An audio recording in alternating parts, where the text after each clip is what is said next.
Welcome to Mishra study Naugachhia. Mishra study Naugachhia में आपका स्वागत है। आज हम लोग क्लास 12th इंग्लिश से रिलेटेड एक पोएम को पढ़ने वाले हैं जो कि है स्नैक।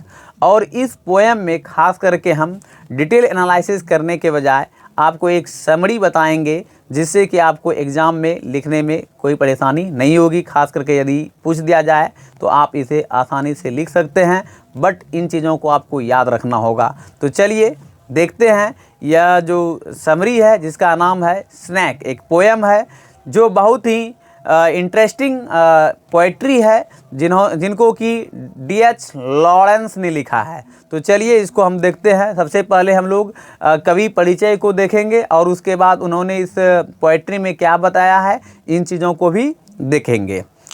तो snake is an interesting poetry. Snake जो है यानी कि स्नैक का मतलब आप तो जान ही रहे हैं, ये एक इंटरेस्टिंग पोएट्री है, एक रुचिकर कह सकते हैं यहाँ पर कविता है। Which has been written by D.H. Lawrence, यानी कि जो कि D.H. लॉरेंस के द्वारा लिखा गया है। His full name is David Herbert Lawrence. उनका पूरा नाम जो था वह था David Herbert Lawrence.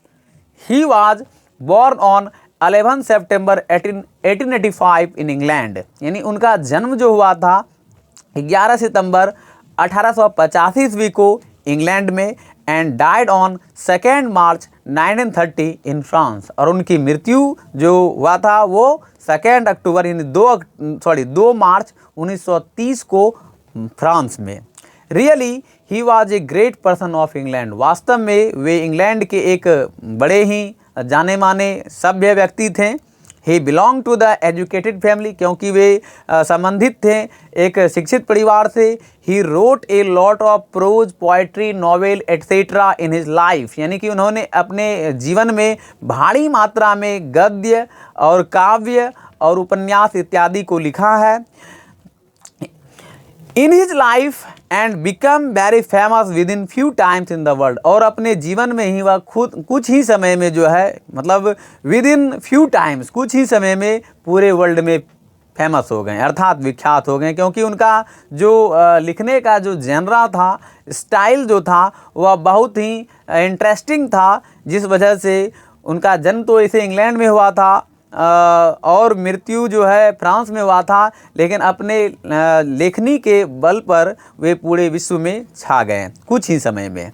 In this poetry, इस कविता में द पोइट हैज़ एक्सप्लेन्ड, यानी कि प्रस्तुत कविता में जो है पोइट ने वर्णन किया है अबाउट ए स्नैक, यानी कि एक स्नैक के बारे में इन्होंने बताया है। ही टेल्स दैट, वह कहते हैं कि 1 मिडनाइट, एक बार आधी रात्रि को, आई वॉज स्लीपिंग, मैं सो रहा था। नाउ आई फील थर्स्टी, मैंने अनुभव किया प्यास का। नाउ आई कैम आउट, तब मैं बाहर आया। फ्रॉम माई रूम, अपने रूम से। इन माई कर्टयार्ड, यानी कि प्रांगण में। नाउ आई सॉ, अब मैंने देखा। देयर ए ब्लैक स्नैक, एक काले सांप को। This snake was looking very dangerous, यानी कि वह स्नैक जो दिख रहा था वह बहुत ही खतरनाक दिख रहा था। आई फील फेयर्ड, मतलब मैंने जो है डर का अनुभव महसूस किया, मैं डर गया। Now I went to my room, अब मैं फिर जो है उसको देखकर मैं घर की ओर भागा। एंड टूक अ बम्बू स्टिक, और एक बांस का एक स्टिक लिया। And killed this black cobra, और उस ब्लैक कोबरा को मैंने मार दिया। तो इन्हीं चीज़ों को जो है इन्होंने वर्णन किया है। एट लास्ट, अंततः, द पोएट टेल्स दैट, यानी कवि कहते हैं कि I didn't want to kill this black cobra, मैं नहीं चाहता था उस ब्लैक कोबरा को मारना। But if I didn't kill it, यदि मैं उसे नहीं मारता, maybe this snake killed me so, अगर मैं उसे नहीं मारता तो शायद वह मुझे मार देता, इसलिए जो है आई किल्ड दिस स्नैक, इसलिए उस स्नैक को मैंने मारा। तो प्रस्तुत पोएम में जो है यानी कि जो उनका पोएट्री है स्नैक, उसमें जो है उन्होंने बहुत ही ब्यूटीफुल वे में इन चीज़ों को हाईलाइट किया है और साथ ही साथ एनालिसिस किया है। तो जो मूल तथ्य था मैंने आपको बताने का प्रयास किया। यदि वीडियो पसंद आए तो लाइक शेयर अवश्य कीजिएगा। आज के लिए इतना ही, मिलते हैं नेक्स्ट वीडियो में। आपका दिन शुभ हो। Thank you for watching my video. तो चलिए अब हम लोग आगे जो है अगला चीज़ों को देखेंगे। थैंक यू, धन्यवाद।